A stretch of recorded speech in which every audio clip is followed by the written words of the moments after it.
যে এপস্টিনের ফাইলের ভিতরে ওরা কি বলছে আমার কথা না, ওই ভিডিওটা দেখেন, আমি জাস্ট বাংলায় অনুবাদ করছি। বলছে যে এই যে ম্যাকডোনাল্ডস হলো শয়তানের খাবার, আল্লাহ দিছিল হলো ন্যাচারাল খাবার। আমার কথা না, ওখানে লিখছে আর কি, বুঝতে পারছেন? ওখানে লিখছে, আমার কথা না। আমি তো সবসময় বলি আমি অপরাধী, কিন্তু এখন ওখানে কি লেখা ওইটাই আপনারা নিজেরা পড়ে নিয়েন। ওইটা ইয়াটাও দিয়ে দিছি, মূল যে ফাইলটা সেটাও দিয়ে দিছি, আবার লিঙ্কও দিয়ে দিছি, যেন যাইয়া ওখানে লিঙ্কে ঢুকে দেখতে পারেন। আর হ্যাঁ, বুঝতে পারছেন তো? এটা ছোট্ট ভিডিও, বেশি বড় না, কয়েক মিনিট লাগবে দেখতে। তাহলে শয়তান চায় আপনারা রুগী হন। তা রুগী হইতে হলে কি খাইতে হবে? সাদা ভাত, সাদা রুটি, সয়াবিন তেল, চাষের সবজি, চাষের মাছ, চাষের গরু, চাষের ছাগল, হ্যাঁ সব কিছু চাষের খাইলে আপনি রুগী হবেন। তো সেগুলোই আছে বাজারে। তারপর বাচ্চাদেরকে জাঙ্ক ফুড, ফাস্ট ফুড, হ্যাঁ বিভিন্ন এগুলো দিয়ে রাখতে হবে, যেন ওরা বাইরের খাবার খায়। ওরা যেন কেক, কোক, তারপরে এইভাবে কোল্ড ড্রিঙ্কস, তারপর হচ্ছে ফ্রেঞ্চ ফ্রাই, তারপরে মসজিদে হুজুরদেরকে দিতে হবে জিলাপি, হ্যাঁ যে মসজিদে গেলে জিলাপি, তবারক, তারপরে আন্দোলনে বিরিয়ানি, বুঝতে পারছেন? সেগুলো আবার আনহেলদি উপায়ে রান্না। তো এইভাবে আপনারা পিকনিকে গেলে খাবেন ওই যে সেই নষ্ট খাবার, বুফেতে গেলে সেই নষ্ট খাবার, বিয়েতে গেলে সেই নষ্ট খাবার, দাওয়াতে গেলে সেই নষ্ট খাবার, বুঝতে পারছেন? বড় বড় প্রোগ্রামে গেলে সেই নষ্ট খাবার।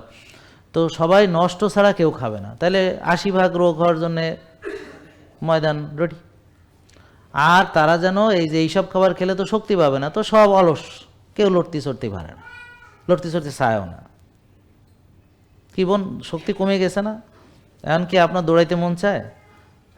হ্যাঁ, টায়ার্ড লাগে, শক্তি কমে গেছে, টায়ার্ড লাগে, শুয়ে বসে থাকতে ভাল লাগে। তা আমরা এখন বলতেছি যারা এই নষ্ট খায় তাদের কী হবে? শক্তি কমে যাবে। কমে গেলে সে তখন রিমোট টেপে, ওই যে ডিশ ওয়াশার, ওই যে লিফট, ওই যে সে তো কোনো কাজ করবে না। সেগুলো আমার মানে, আর স্বামীর সাথে ঝগড়া করে আমার লোক নাই, হেল্পিং হ্যান্ড, হ্যাঁ আসে নাই, তো কেন কাজের লোক আসে না? এটাও হ্যাঁ দোষ, হ্যাঁ অসুস্থ হয়েছে এটাও জামাইয়ের দোষ, তো জামাই এই কাজের লোক আসে, মানে খ্যাস খ্যাস করবে সারাদিন হ্যার লগে। আর হ্যার কোনো শান্তি নেই, কারণ হ্যাঁ মনে করেন কোনোটাই মনে হয় ধরে না, কারণ সে তো অসুস্থ, তার তো মন ভালো নেই, তার তো শরীরে যন্ত্রণা, তো সার কোনো কিছু ভালো লাগে না নাকি, বুঝতে পারছেন? তো সারাক্ষণ জামাইয়ের লগে খ্যাস খ্যাস করবে, মানে এটা তো স্বাভাবিক। আর স্বামীও তার স্ত্রীর সাথে এসে বাজে ব্যবহার করবে, কেন? কারণ সেও অসুস্থ, তারও অফিসের চাপ, এই যে যাওয়া বা ব্যবসার চাপ, এগুলো তুইয়া আবার বাড়িতে এসে জ্ঞান জ্ঞান ভাল লাগে না। অফিসে এই সমস্যা, চাকরিতে এই সমস্যা, সারাদিন এখানে বসের পেড়া, এখানে এই পেড়া সেই পেড়া, হ্যাঁ, আর বাড়িতে গেলে বউর পেড়া, তো হ্যাঁ তো যাতা সব দিক থেকে খাইতে আছে, শেষ। তো তার মানে সংসারে কী হলো? অশান্তি।